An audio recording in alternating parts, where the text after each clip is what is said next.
A new WoW expansion is always a big time sink, especially if you want to raid at a high level. And in this video, I'm going to show you exactly how I prepare for Midnight, how I handle the gameplay prep, how I handle food prep, and also how I try to stay active during the launch. I'm Lucy, I raid in Fetch Yes, and I write the structured Warlock guides and articles on Wowhead. This is how I prepare for a new World of Warcraft expansion. My prep basically consists of three parts. There's the WoW prep, and then there's the meal prep, and then there's trying to stay active. So let's start off with how your role in your guild or raid should shape how you prepare. I play a ranged DPS in Fetch Yes. I mainly play Warlock, but I've also played other ranged DPSs in the past. So prior to the release of an expansion, it's important that people know what their role is going to be in the first raid tier of the expansion, because you have to prioritize what characters you level up and prepare. Having your character leveled up is one thing, but knowing how to play it is a different thing. I think that a lot of the time people get caught too much up in what stats and trinkets and talents they should be running and not putting nearly enough emphasis on the actual gameplay. During my preparation, I make sure that I've read up on bosses, but I'm gonna make a separate video talking about that when we get a little bit closer to season 1, because I actually want to talk about what I look for here. For Midnight, I'm going to be maining Warlock and then having a balanced druid as my main ult. Warlock is because that's pretty much what I've always mained, that's my spot in FSY, and balanced druid main ult is because we're just trying to make sure we're prepared for all situations, although right now it looks like that's not really going to be relevant anyways.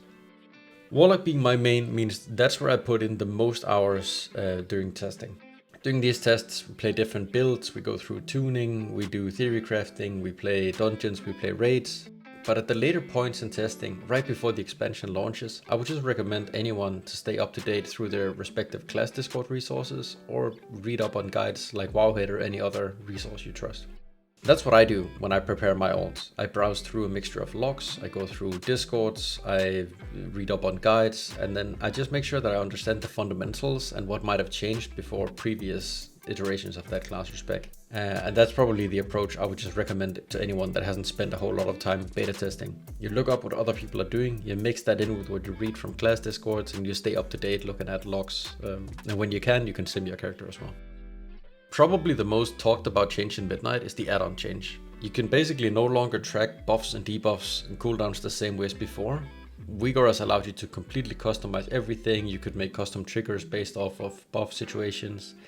And a lot of people had to take a different approach doing this now. The result is that the average PvE UI pretty much looks the same from the outside, it just has less functions than before, and it's way harder to customize what you want to track and where you want to track it. I've got my UI up on Wago for all my Twitch subscribers, who also provide support for it via my Discord, but you can just find numerous free UI profiles up on Wago as well. You can play around with it yourself as well. To make sure you're familiar with what to expect in Midnight, Larias has made a Raider's Guide for Midnight that covers a lot of the questions people might have about expansion. Stuff like how the gear system works, what the crest changes have been, and it has a super good rundown of what you can expect week to week for your gearing process to be like. Also, it has some notes on some important things that you maybe need to know beforehand. I'll link this in the description below. Finally, there's the leveling aspect of it. This used to be a huge part of the game, but thankfully it hasn't been for a long time now. I would recommend that you level through the campaign on your first character, and then you do a mixture of dungeons, delves, and quests on your next ults. The most important thing is to just always be doing something instead of sitting AFK in your city waiting in a queue. And if you want to really autopilot, I personally really like to use Rested XP. I just turn off my brain, follow the arrow, and the guides are updated, and you can even use the referral link below to get a little discount, and it'll help me out a little bit as well. Like I mentioned in the introduction, I value nutrition a lot because otherwise I wouldn't get the same results out of my training. I aim to get as much protein without just having to slam pure chicken or cans of tuna. For the Midnight release, I've cooked portions of high protein chicken mac and cheese, where each portion has 55 grams of protein for only 500 calories. I've also made a variant of beef stroganoff with pasta. This used to be one of the things I would cook for my wife when we first moved in together, and I feel like every time we get it, it's just a great little throwback. The variant I made back then is way different than the one I make now. The taste is very similar, but now the macros are super good as well. For snacks, I try to have some dark chocolate, like some 85%, just because I can take one square and then it tends to satisfy the sweet tooth I have. Alternatively, I'll try to have some melon or berries or fresh fruit. I also always make sure to have some marinated chicken skewers in the freezer so I can throw them in the air fryer for 10 minutes and get a little quick protein. I'll put the recipes for all these things in the description below. Being active is something that is very important to me. but it doesn't inherently go hand in hand with also having a hobby like World of Warcraft. One way I try to combat this is finding a way of combining the two. So I ordered an under the desk treadmill. I went onto Facebook Marketplace and I just found a cheap standing desk. That simple setup allows me to get my steps in while using my computer.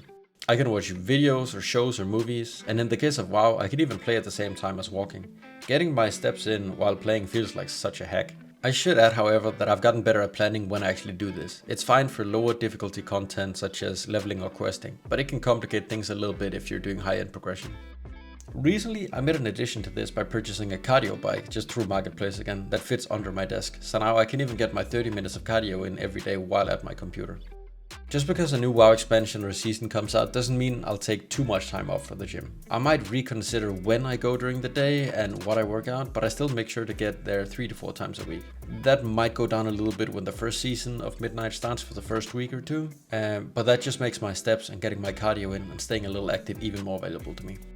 I will be streaming as much as I can over on my Twitch channel, twitch.tv/LucyWow. So if you want to, you can swing by, come say hi. I'll upload the recipes I mentioned before in the description. And if you have any questions regarding what I've gone over here, you can join my Discord and get in contact with me there. If you want to see more of this type of videos, please consider subscribing to me here on YouTube. I'd appreciate it very much. And if you've made it this far, I want to thank you for your time and I hope you have a great rest of your day.